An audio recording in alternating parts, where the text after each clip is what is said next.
십자가를 묵상하시면서 함께 번호계의 찬양 드리시겠습니다. 주 안에서 내 영혼 다시 태어나 이전 것을 지나고 새롭게 됐네.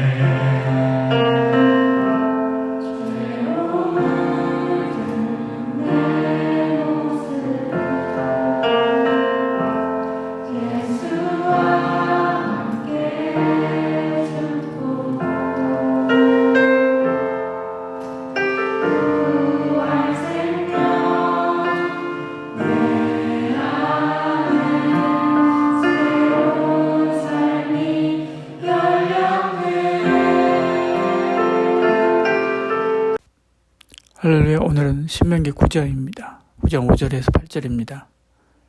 내가 가서 그 땅을 차지함은 내 공의로 말미암음도 아니며 내 마음이 정직함으로 말미암음도 아니요 이 민족들이 악함으로 말미암아 내 하나님 여호와께서 그들을 내 앞에서 쫓아내심이니라.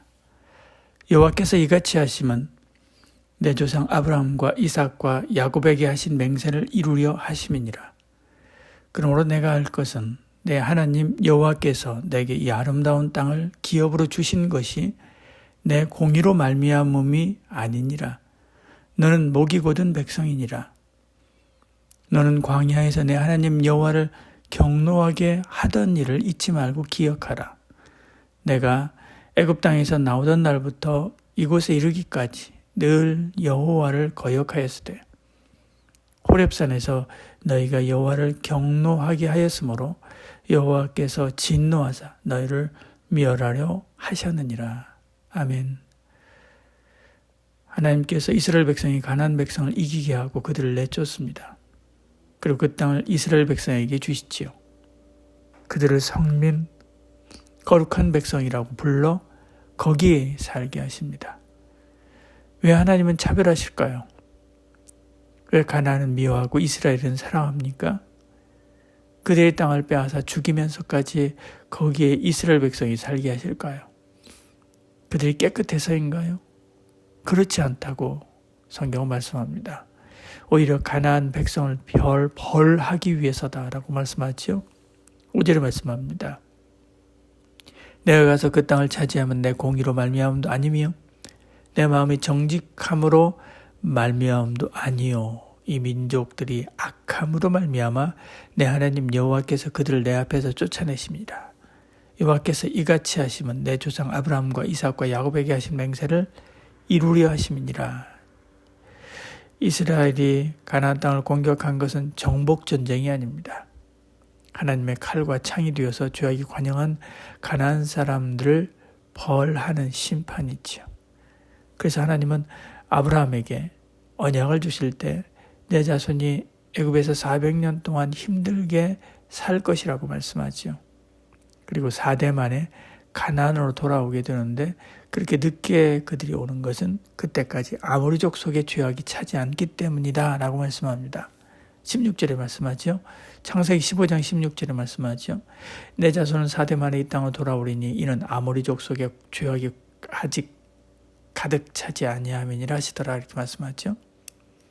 그러면 400년간 하나님은 그들을 지키만 보았을까요? 아니지요.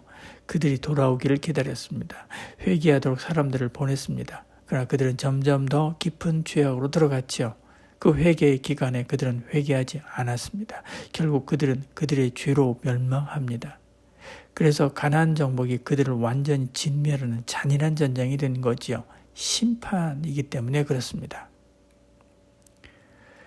하나님은 지금도 살아 역사하십니다. 세상에 악인을 가만두시는 것 같지만 철저하게 심판하실 날이 오지요. 지금은 악인이 번성하고 잘 되는 것처럼 보일지 몰라도 살아계신 하나님이 인내하심으로 참으십니다. 다만 긍휼하심으로 그들을 참아 기다리는 거지요. 이 시기가 지나도 회개하고 돌아오지 않으면 반드시 심판하십니다. 그것도 철저하게 심판하시지요. 하나님은 공의로우십니다. 악을 심판하심에 예외가 없지요. 근데 이스라엘도 하나님 앞에 범죄하기를 반복했습니다. 7절에 말씀하죠. 너는 광야에서 내 하나님 여호와를 경노하게 하신 일을 잊지 말고 기억하라.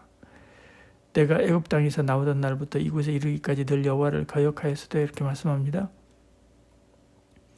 그래서 하나님이 그들을 멸하려 하실 때도 한두 번이 아니었지요.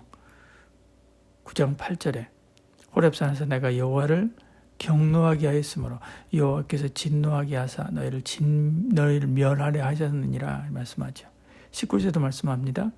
하나님께서 심히 분노하사 너희를 멸하려 하셨으므로 내가 두려워하노라 말씀합니다.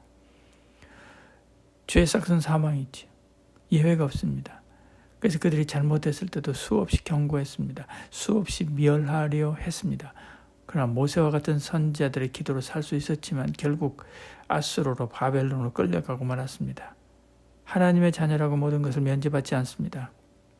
그러면 그들이 가나안을 얻은 것에 교만할 것도 없고 자신의 의로움을 자랑할 것도 없지요. 그들의 능력을 자랑할 것도 없습니다. 오히려 그 땅을 주신 하나님께 감사해야 했지요. 그러나 그들은 그러지 않았습니다. 교만했고 하나님을 잊었습니다. 결국 하나님의 심판으로 이방의 나그네로 흩어졌고 지금껏 유랑민으로 사는 것이지요. 심판의 칼날은 예외가 없습니다. 하나님은 공의로우신 분이기 때문에 그렇지요. 하나님의 사랑과 복주심만 믿고 안일하게 살며 교만하면 안 됩니다. 오히려 나도 범죄하면 가난한 사람처럼 심판받을까 하는 두려움으로 살아야 되지요. 그리고 늘 주의 말씀 앞에 바로 서야 됩니다. 하나님의 공의와 심판 사이에 모세가 있었습니다. 9장 18절에 그리고 내가 전과 같이 40주야를 여호와 앞에 엎드려 떡도 먹지 아니하고 물도 마시지 아니하였으니 이는 너희가 여호와의 목전에 악을 행하여 그를 경노하게 하여 그를 크게 죄를 지었음이니라. 25절에도 그때 여호와께서 너희를 멸하겠다 하셨으므로 내가 여전히 40주야를 여호와 앞에 엎드리고 이렇게 말씀합니다. 그가 자기 목숨을 걸고 금식하며 기도했지요. 생명책에 있는 자기 이름을 걸고 백성을 살려줄 것을 간구했습니다. 저렇게 32장 32절 이렇게 말씀하죠. 그러나 그는 사실 그림자에 불과했습니다. 그는 흉내만 냈지요. 진짜는 골고다에 계셨습니다. 로마서 6장 23절에 죄 싹은 사망이요 하나님의 은사는 그리스도 예수 우리 주 안에 있는 영생이니라. 예수님은 우리 죄를 짊어지고 십자가에서 죽으셨습니다. 그리고 영생을 선물로 주셨습니다.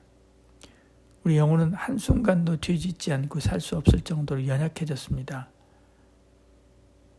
공의와 심판은 날마다 사망을 선고합니다. 하나님의 법대로 하면 우리는 이미 죽어야 되고요. 날마다 죽어야 됩니다. 근데 우리를 살릴 수 있는 것은 오직 하나, 우리 주 예수 그리스도의 십자가 은혜밖에 없지요. 그 은혜가 우리를 날마다 살립니다. 그러므로 우리가 자랑할 것은 십자가밖에 없지요. 우리가 의지할 것도 십자가, 우리가 사랑할 것도 십자가밖에 없습니다. 사나 죽으나 십자가가 우리에겐 전부이지요. 오늘도 그 십자가 의지에 사는 저와 여러분들 축복합니다. 기도하겠습니다. 사랑이 많으신 우리 하나님, 하나님은 심판하십니다. 죄에 대하여 철저하게 심판하십니다. 하나님은 공의로우십니다. 심판의 칼날은 예외가 없습니다. 우리를 향해서도 마찬가지로 하나님은 의로운 그 칼날로 우리의 죄를 철저하게 심판하실 것입니다. 그러나 그 심판의 칼날을 우리 대신 맞을 예수 그리스도가 있게 하셨습니다. 그 주님으로 말미암아 우리가 모든 죄로부터 용서함 받고 그리고 다시 살게 됐습니다. 그 십자가 의지하고 십자가 바라보고 그 십자가 자랑하며 사는 저희들 되게 하여 주시옵소서. 오늘도 십자가 묵상하며 십자가의 그 길을 따라 살아가는 저희들 되도록 하나님 은혜로 붙잡아 주시옵소서. 예수님 이름으로 기도합니다. 아멘.